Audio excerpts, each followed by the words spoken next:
kata ulama ada amalan-amalan yang prioritas. Kalau nggak bisa ibadah kayak orang-orang soleh, ada prioritas.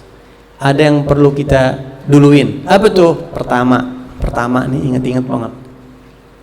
Sebelum kita nambah amal ibadah, memperbanyak ibadah tambahan daripada hari-hari sebelumnya, pertama itu kata ulama, apa pesan Allah di Al-Quran?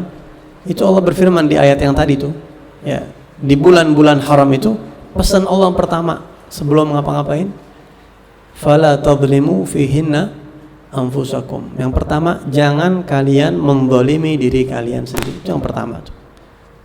Itu yang pertama, jangan zalimi diri kalian sendiri. Apa maksudnya jangan menzalimi diri kalian sendiri? Jangan maksiat. Jadi di 10 hari ini kalau bisa bersih tanpa dosa, kalau bisa. Saya Beb di 10 hari ini Beb kagak bisa nambah amal apa-apa Beb. Cuma alhamdulillah saya kagak maksiat. Udah. Itu jempolnya 2 tuh. Itu udah Masya Allah itu. Terjadi diskusi di kalangan para ulama secara keseluruhan. Ya sering saya bahas apa amal yang paling afdol. Ada yang bilang A, B, C, tapi ternyata semua analisa mereka bermuara kepada tarkul maksiyah. Amal yang paling afdol itu adalah ninggalin maksiat. Kenapa ninggalin maksiat menjadi amal yang lebih afdol? Pertama, ente pasti ngejalanin kewajiban. Orang yang saya nggak mau maksiat insya Allah pasti sholat tuh. Pasti dia sholat. Ya. Saya insya Allah nggak mau maksiat, tapi kalau kewajiban mah nggak apa-apa dah, saya pulang-pulang nggak mungkin, karena ente ninggalin sholat, ente maksiat sama aja. Ya, akhirnya mau nggak mau saya maksiat, akhirnya dia sholat begitu ya. Nah, kemudian yang kedua, kenapa ninggalin maksiat itu jadi amal yang paling afdol di antara semua amal ibadah? Karena ninggalin maksiat itu asas, dia pondasi, sedangkan amal ibadah itu cuma modifikasi aja. Ya, ada standar, ada asas, ada pondasi, ada modifikasi. Mana yang lebih penting kira-kira? Modif dulu apa pondasi dulu kira-kira? Pondasi dulu. Bikin rumah kalau pondasinya cakep, ente memodif kayak apa juga, ya udah enak. Tapi kalau seandainya pondasi rumah acak-acakan, biar kata bagus desainnya kayak apa, tetap berantakan tuh rumah, nggak lama. Nah jadi Rasulullah bersabda dalam hadisnya, kata Rasulullah, "Ma nahaitukum anhu fajtanibuh, wa ma amartukum bihi fa'tu minhu mastata'tum." Itu pesan Nabi. Apapun yang saya larang jauhin, apapun yang saya suruh jalanin sebisanya. Lihat tuh bedanya. Apapun yang saya larang jauhin.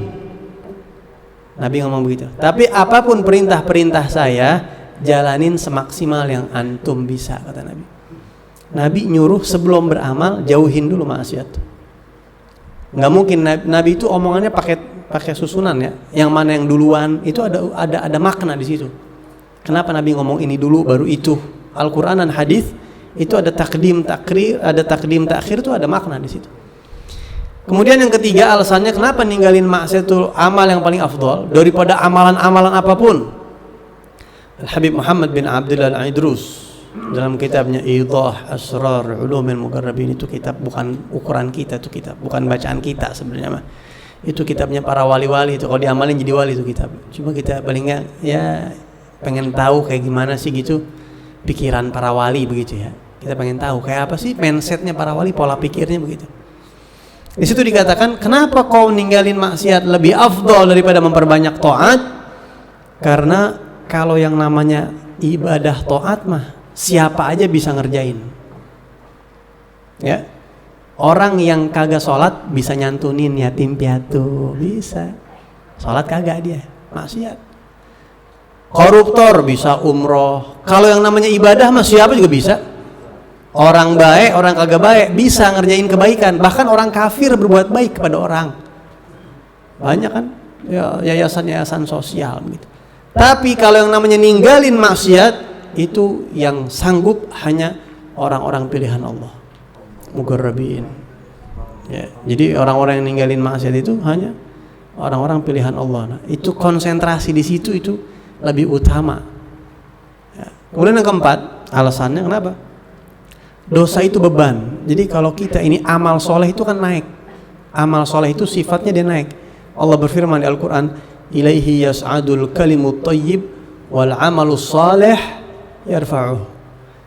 Ya, Allah berfirman di Al-Quran, ucapan-ucapan yang baik, bacaan-bacaan zikir dan amal-amal soleh itu naik, ngangkat, dilaporkan begitu ke atas.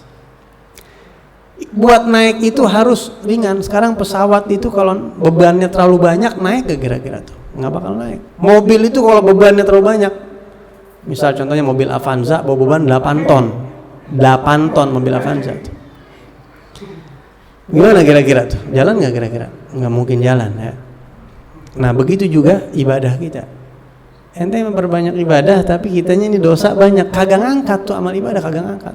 Tapi kalau kita nggak punya dosa nih, ya, beban dosa kita nggak ada atau sedikit deh bahkan, ente duha 2 rakaat aja langsung diterima sama Allah. Ya, ente ibadah sedikit ya langsung diterima sama Allah. Nah, kan yang penting ibadah itu diterima sama Allah. Yang penting tuh itu. Yang bikin ibadah jadi berat diterima tuh beban dosa kita. Karena udah tercampur aduk di situ sama dosa. Nah, makanya amal soleh dengan makanan haram kagak diterima sama Allah, ya. Wa ta'atun mimman haraman ya'kulu mithlul bina'i fawqa mawjin yuj'alu dan seterusnya. Makanya kata ulama, di hari-hari mulia, Ramadankah itu 10 hari pertama Dzulhijjah kah atau hari-hari mulia, malam-malam mulia, sebelum kita mikirin nambah amal apa nih ya, pertama konsentrasi bagaimana saya ngejauhin maksiat. Konsentrasi itu lebih penting daripada nambah banyak amal.